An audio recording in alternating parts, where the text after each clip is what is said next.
అనసూయ, ఇంకా పడుకోలేదా? నువ్వా? మళ్ళీ ఏం కావాలని వచ్చావేంటి? అబ్బో, నేనేమడిగినా ఇచ్చేటట్టు. అయినా లేని పెత్తనం తెచ్చుకుంటే మాత్రం వస్తుందా ఏంటి? అంటే నీకు అర్థమైందిలే కానీ నువ్వేంటి ఇంకా పడుకోకుండా ఇలా ఇంటి బయట కాపలా కుక్క మాదిరి తిరుగుతున్నావు? కాంతం, ఏదో మాట వరుస కన్నానులే అనసూయ. అయినా నేను అన్నంత మాత్రాన నువ్వు కుక్కవైపోతావా ఏంటి? మనలో మనమాట ఒక్కదానివిలా తిరుగుతున్నావేంటి? తిన్నది అరక్క. అయినా నువ్వేంటి ఈ రాత్రి సమయంలో బయట తిరుగుతున్నావు? విన్నది కక్కలేక మింగలేక కనీసం ఇలా వాకింగ్ చేస్తే అయినా అరుగుతుందేమోనని. ఇంతకీ ఏం విన్నావేంటి? శివంగి కోసం, శివంగి బాగుండడం కోసం, శివంగి భవిష్యత్తు అందంగా ఉండడం కోసం వెంకటేశ్వర స్వామి గుళ్ళో 7 శనివారాల వ్రతం ప్రారంభిస్తున్నాం. అదే దాని గురించే. తేలు కుట్టిందని కుయ్యో మొర్రో అని ఏడుస్తుంటే నాగుపామొచ్చి బాగున్నావా అని అడిగినట్టుంది. ఆగాగు.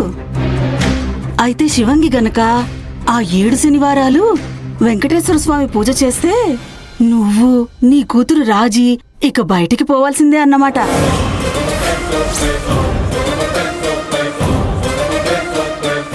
అంతేగా మరి.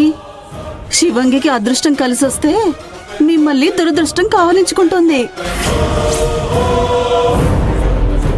అసలే శివంగిని నెత్తిన పెట్టుకుంటున్న మీ అక్క, మీ బావ ఇక నిన్ను, నీ కూతుర్ని లెక్క చేస్తారా?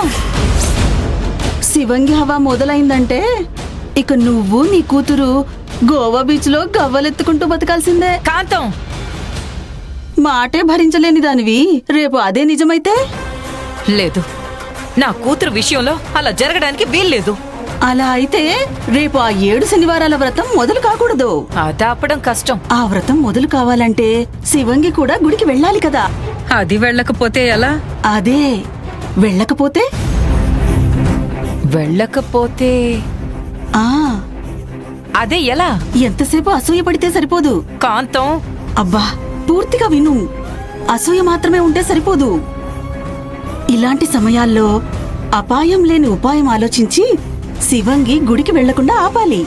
నా మొహంలా ఉంది. ఈ శనివారం తప్పితే మరో శనివారం మొదలు పెట్టరా ఏంటి? మొదటి అడుగే తడబడితే రెండో అడుగు ముందుకు పడుతుందా ఏంటి? అర్థమైంది. కానీ శివంగిని గుడికి వెళ్ళనివ్వకుండా చేయడం ఎలా? ఆలోచించు.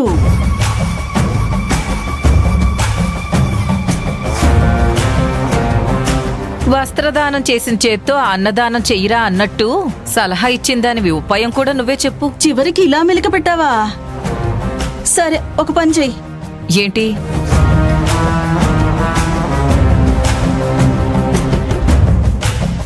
ఎలా ఉంది ప్లాను?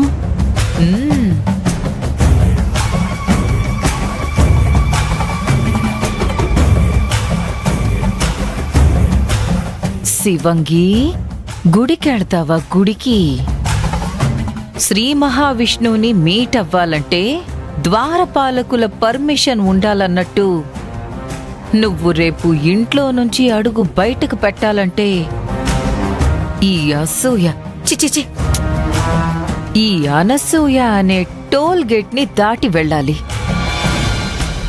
నువ్వు గుడికి వెళ్ళడం అనేది మాత్రం జరగదు. రేపు శనివారం వ్రతం క్యాన్సిల్.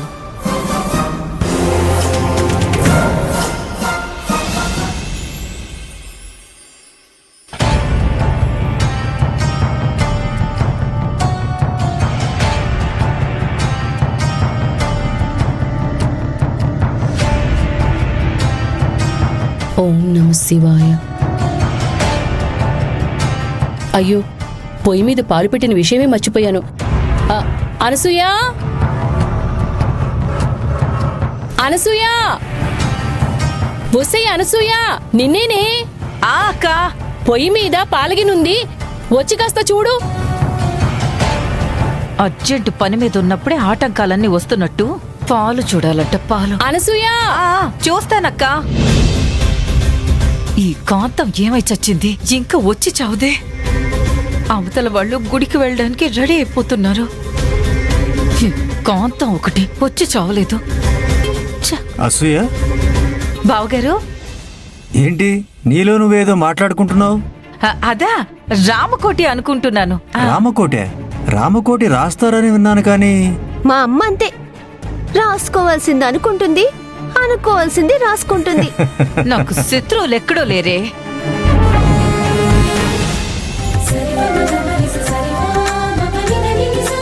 ఆ, రాజీ, గుడికి తీసుకెళ్లాల్సిన సామాన్లన్నీ సర్దుతున్నావా?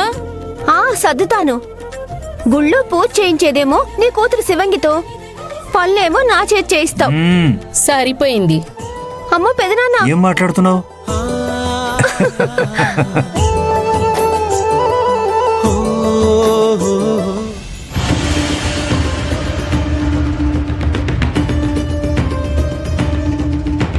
అన్సుయా, అన్సుయా, వచ్చావా? తెచ్చావా? తెచ్చాను. నువ్వు అడిగితే తేకుండా ఉంటానా? ఇదిగో, ఇదిగో ప్లాన్ చెప్పింది నువ్వు, నేనేం అడగలేదు. సరే సరే కానివ్వు. ఆ,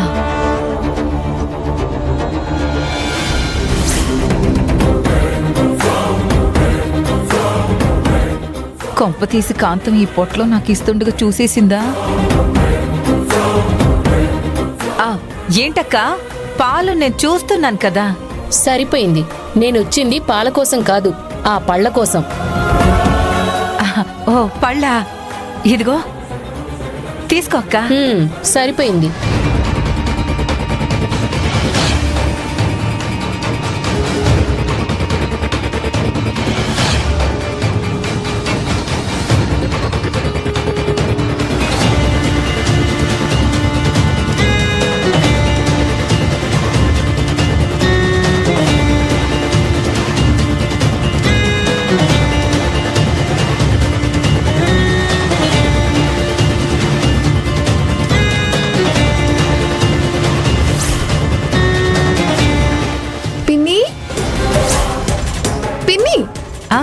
ఏంటమ్మా శివంగి, నువ్వు గుడికి రావట్లేదా? లేదమ్మా. ఎందుకని? నీ బొంద, అసలు నువ్వు వెళితే కదా నేను రావడానికి. చెప్పు పిన్ని, నువ్వు రాకపోవడం ఏంటి? అంటే మీరు గుడి నుంచి తిరిగొచ్చే లోపు మీకు వంట చేయాలి కదా. వంటదేముందిలే, వచ్చిన తర్వాతైనా చేసుకోవచ్చు కదా. శివంగి, అమ్మా వస్తున్నా.